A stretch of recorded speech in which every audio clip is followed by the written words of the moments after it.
Okay, hello. Now I'm going to demonstrate on how to create catalogs in robot programming apps.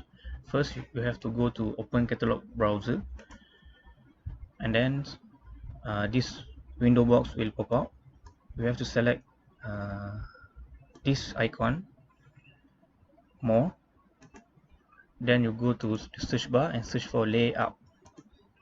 So the search engine inside 3DX will search anything that is related to layout.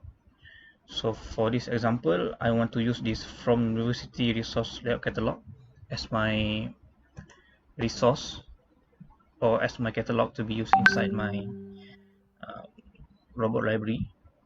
So you have to select this one, and then you will see that the catalog is already imported here. So from here you can expand. It depends on your catalog. We have machines, we have robots here, we have robot. You can also change the viewing style so that you can see